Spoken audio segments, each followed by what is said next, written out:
Welcome to Shujin Academy VGM Club. I'm Professor Tom, your faculty sponsor.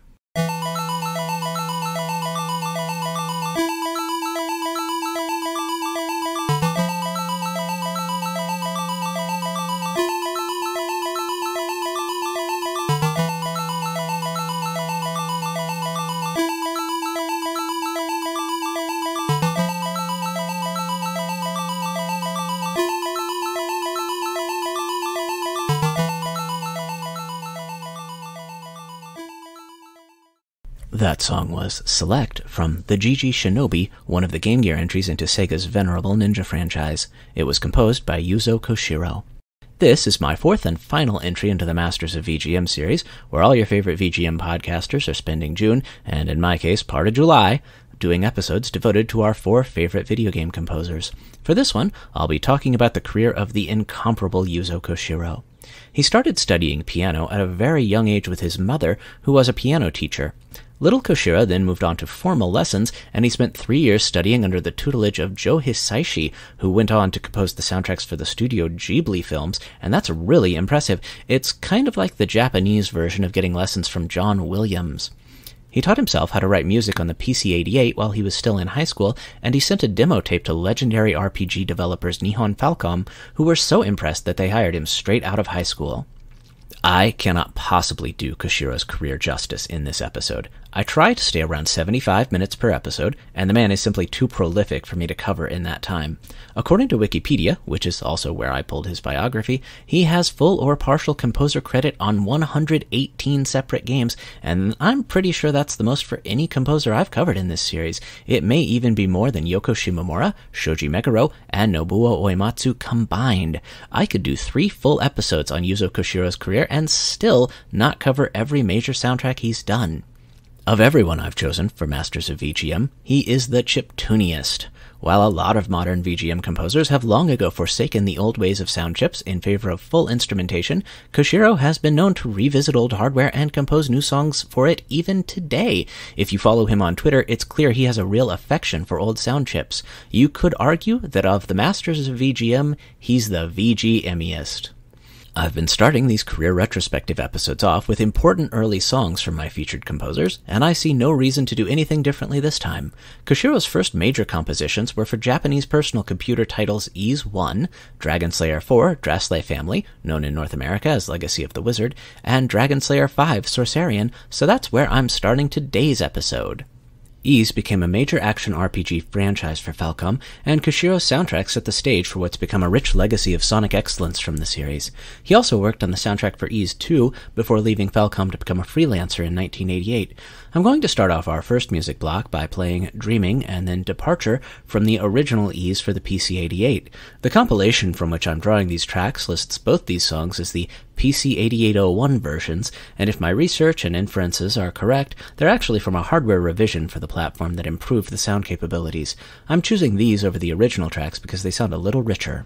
After those songs, I'm going to play some songs from the original MSX release of Dragon Slayer 4, Drasle Family. The Drasle Family name there is spelled D-R-A-S-L-E, and it's a portmanteau of Dragon Slayer, which makes sense because that's the name of the series. This is a Metroidvania game where you play as different members of an adventuring family on a quest to, wait for it, slay a dragon. We'll hear the Overworld theme, followed by Pochi, which is the song of the family's pet dinosaur thing, and then I'll play All Together Now, which is the game's dungeon theme. I'm going to follow that song up with the same song from the NES port of the game, which came out here in North America under the title Legacy of the Wizard. I think it's interesting to hear what Koshiro did with the same song on 2 different sound chips. Finally, I'll play Castle, Let's Meet Here, from the PC-88 release of Dragon Slayer 5, Sorcerian. And I have to say that Sorcerian is quite the title. It's like a combination of sorcerer and barbarian, which sounds like the best possible min-max character combination in an RPG. Here's the music.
into the 16-bit era, Koshiro began creating soundtracks that established him as one of the preeminent composers of the age. Way back in episode 4, which was all about ninjas, I played some songs from Koshiro's soundtrack for Revenge of Shinobi, and I'm going to play some more songs from it on this episode because it's a great soundtrack. I'll start off this next music block with the game's opening theme, then I'll play The Shinobi, the Stage 1 theme. While Koshiro is perceived as more of a Sega Genesis composer than an SNES guy, his SNES soundtracks are amazing, with 2 games really shining as exemplars in the system's library. One of the Super Nintendo games he did was Super Adventure Island. The Adventure Island series began life as a reskinned NES port of the first game in Sega's Wonder Boy franchise, and then they kind of went off in their own direction. All the songs on this soundtrack are great, and it's totally worth checking out. I'm going to play Jungle Chase, which is a good example of the game's sound. This song feels really ahead of its time. I think you could drop it into a lighthearted indie arcade-style title today without any changes, which shows you how influential Koshiro has been. But when you think of the Super Nintendo and Yuzo Koshiro, the soundtrack that comes to mind is his incredible work on Actraiser. This game sounds amazing. It's a showcase for the symphonic capabilities of the console's sound hardware, and it's mind-blowing to think that Actraiser was one of the SNES launch titles. For the third song in this block, I'll play the superb Birth of the People, which is used in the game's town-building sequences. And there's also one other game that I want to cover in this segment. In my book, there are 2 completely flawless game soundtracks. One of them is Hideki Okugawa's soundtrack for Street Fighter III Third Strike, and the other one is Yuzo Koshiro's soundtrack for Streets of Rage 2. In case you're not familiar with it, Streets of Rage 2 is a side-scrolling brawler where a couple of ex-cops team up with a hulking professional wrestler and a kid on rollerblades to defeat the evil Mr. X and his syndicate, who run organized crime in the once peaceful metropolis of Wood Oak City. It's the sequel to the original Streets of Rage, which also featured an excellent Koshiro soundtrack, and it is my favorite game in the Genesis library. It's one of the 2 best brawlers of that genre's golden age, alongside Final Fight, and I think that I have bought it something like 7 different times between its various ports and reissues and whatever. I can always play it if I want to while away a few happy hours punching criminals in the face. The soundtrack for Streets of Rage 2 can stand alone as a techno music album, absent the context of the game, and it achieved recognition within the electronic music world after its release, which is amazing when you consider how maligned video game music was at the time. If there's only one Koshiro soundtrack that I could use to show the whole world how talented this man is, Streets of Rage 2 would be it. I don't think anyone would fault me if I just played the whole soundtrack here and called it a day, but I want to be sure and cover more than one game, so I'll limit myself to ending this block with 3 songs from Streets of Rage 2. Go Straight, which is the theme for the game's first stage, then Spin on the Bridge, which is the theme from the game's bridge fight level, and finally the slinky Alien Power, which is the theme for a boss fight against an alien at a theme park. Enjoy!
This episode of Shujin Academy VGM Club is sponsored by the X Corporation.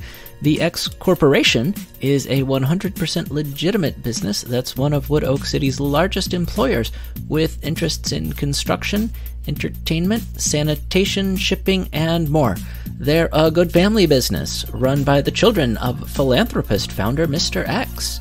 Ethical operations are the order of the day at X Corporation, and they definitely don't issue bribes to government regulators or the police. Trust the X Corporation with your future. Okay, I did the promo. I get my kids back now, right? Alright, I guess we're good. Now, back to the show. For these Masters of VGM episodes, I've made a point of covering both the well-known works of composers and some of their less famous activity. Looking at the chart that Bedroth has so helpfully compiled at mastersofvgm.com, I see Yuzo Koshiro is one of the top 3 choices for this series. I've listened to some of the other episodes that my fellow VGM podcasters have done on Koshiro, and we've all covered some similar sonic territory. So now that we've cleaned up the Streets of Rage, I think it's time to take a little detour and go on an Etrian Odyssey. If you're not familiar with the Etrian Odyssey series, they're a set of first-person dungeon-crawling RPGs for the Nintendo DS and 3DS. They're heavily influenced by old dungeon-crawling games like the Wizardry series. As a side note, the Wizardry games were very popular in Japan, and they got a bunch of spin-offs that we did not receive in North America. The Etrian Odyssey games really took advantage of the dual screens of the DS and 3DS. The top screen of the system was used to show your standard first-person dungeon view, and the bottom touchscreen could be used as a map of the dungeon, letting you keep track of major hazards and doors and treasure chests. Publisher Atlas also gave them a spin-off series of sorts that used the same gameplay mechanics, but the characters in modern world settings of the Persona games instead of a fantasy world. Yuzo Koshiro is the franchise composer for this series, having worked on all 6 main series titles and the 3DS remakes of the original 2 games. I haven't heard many of these songs on other podcasts about Koshiro, and all these soundtracks are great, so I'm going to spend a segment showing them off. I thought about how to lay these songs out, and I think I'm going to take us on a little journey here through the first 3 games in the series. We'll begin the block with Come On, Start the Adventure, the opening theme for Etrian Odyssey 2, and after that we'll alternate between town themes and dungeon themes as we explore the Labyrinth and get deeper into our quest. From the original Etrian Odyssey, we'll hear Town the Lounge Where We Speak of Tomorrow, and Labyrinth 3, The 1,000-Year-Old Blue Woodlands.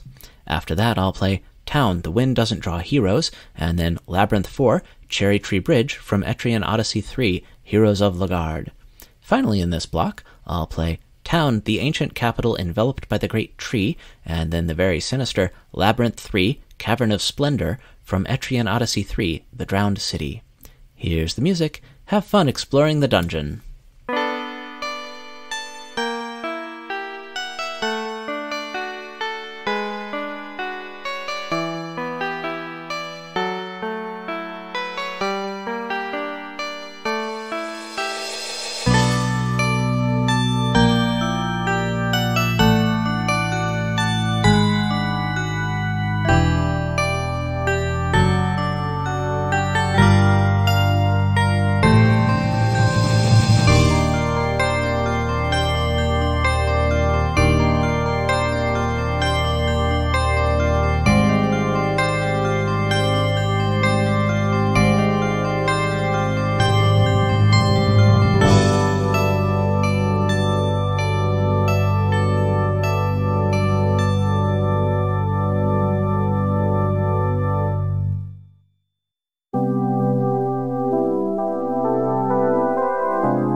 Looking through Koshiro's work to research this episode, I learned that he was the franchise composer for the Wangan Midnight Maximum Tune series of arcade racing games.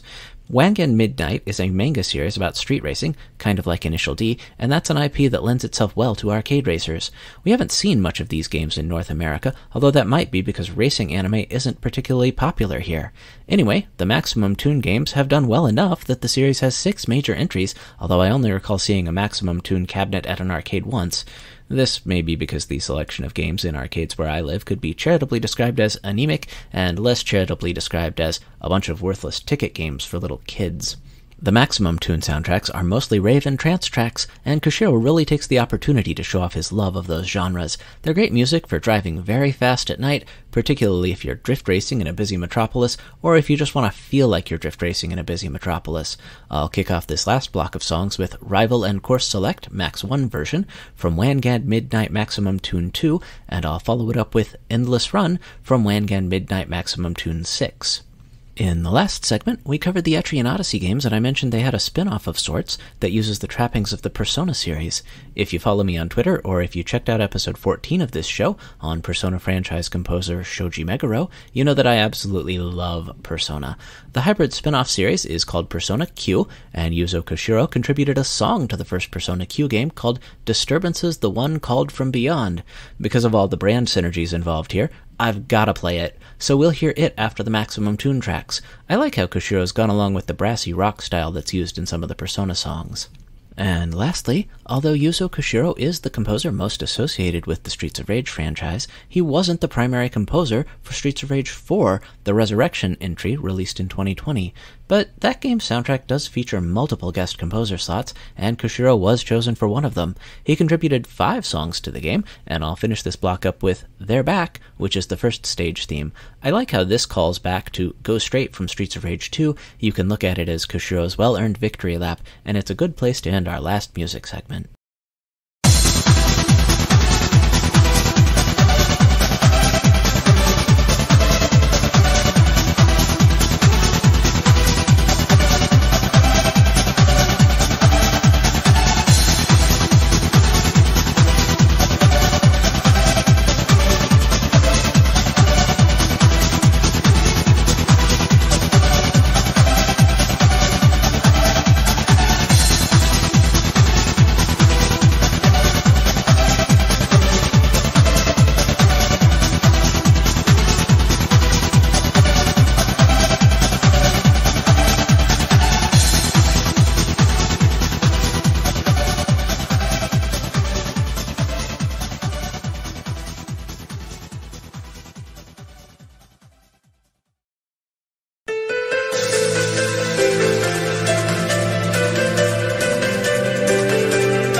That's the show.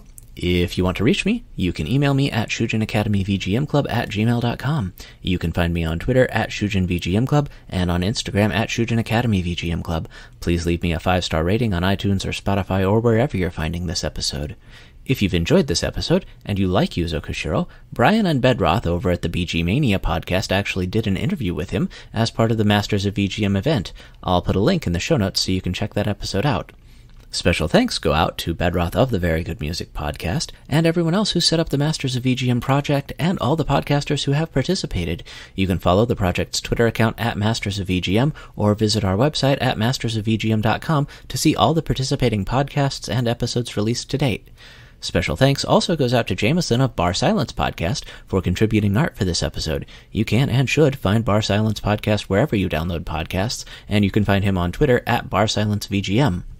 I've put a lot of time into these Masters of VGM episodes, this one in particular. I was familiar with some of Yuzo Koshiro's work before I set out to do this episode, but I hadn't realized how absolutely prolific the man was until I looked at his discography. I knew some of these soundtracks featured here already, but to make sure I got this episode right, I took the time to listen to at least 10 Koshiro soundtracks I'd never heard before. This is the most work I've ever put into an episode, and I appreciate you listening to it. After all this work, though, I'm planning on taking a sabbatical, so we'll have a special guest host for our next episode. I've got one more song to play us out with. When Sega released the Sega Genesis Mini console, they asked Koshiro to put the menu music together. He went back to the original Genesis sound hardware and put together a medley of classic Genesis songs from the original Sonic the Hedgehog, Thunder Force 3, Echo the Dolphin, Super Fantasy Zone, Landstalker, Gunstar Heroes, Comic Zone, and Phantasy Star 4. I'll end this episode with this awesome medley. Thank you for listening. I'm Professor Tom, and I'll see you next time on Shujin Academy VGM Club.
Thank you.